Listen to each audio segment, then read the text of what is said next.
Hello everyone, this is Frykholm, and this is my presentation about women as the other, ethnic feminist success in the art of the opposites. And I will be talking about two texts. One we already went over, which is The House on Mango Street by Sandra Cisneros, and the other text I wanted to go over was one that I thought I would not connect to The House on Mango Street, but I thought they ended up being quite similar, and that is The Joy Luck Club by Amy Tan. So a little background on The Joy Luck Club for those who haven't read it. It was published in 1989. It was a very big success for her, and Amy Tan was born in 1952 in Northern California. She's Chinese American, just like many of her characters. She was born to Chinese parents. And the Joy Luck Club was Tan's biggest success. There was actually a movie adaptation that came out in 1993, and it did pretty well, although, interestingly enough, some people criticized the movie for having stereotypical Chinese male characters. So a little summary about the Joy Luck Club. Basically, this story is 16 episodes that pertain stories of Chinese mothers and their Chinese American daughters.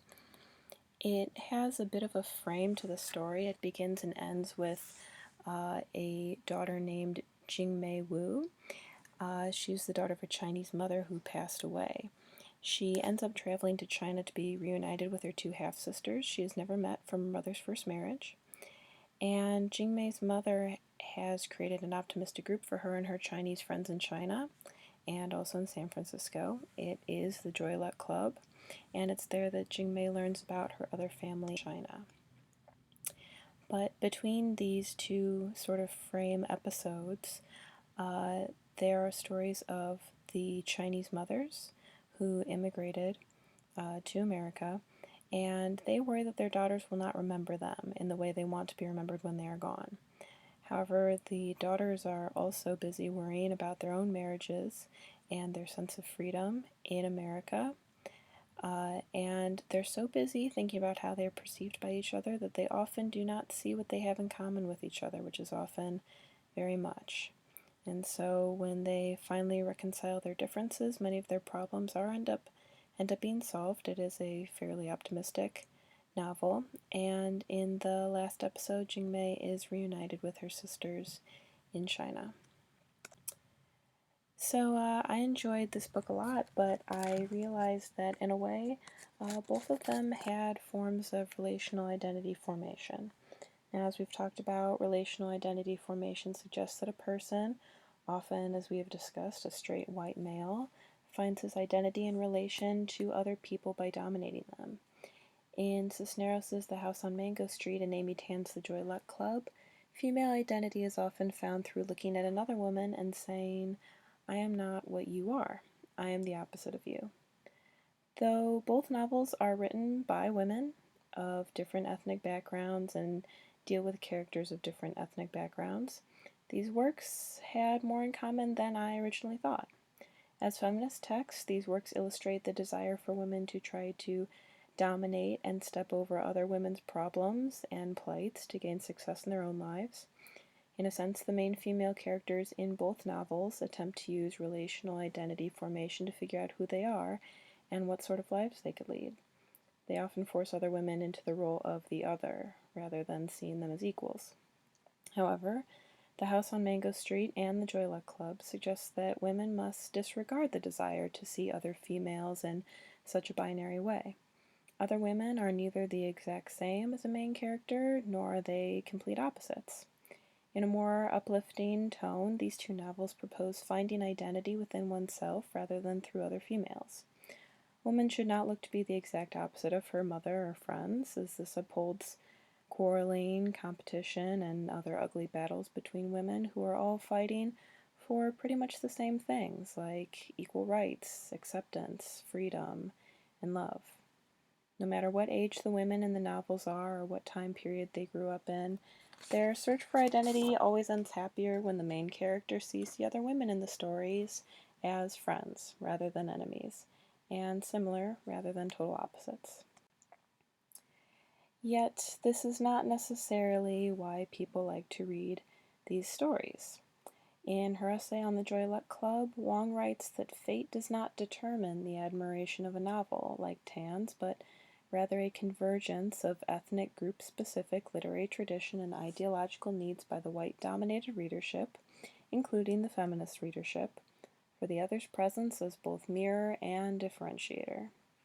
So basically what that's saying is people love to read about relationships with characters that are polar opposites of each other, and they also love to read about relationships in which the characters are almost mirror images of each other.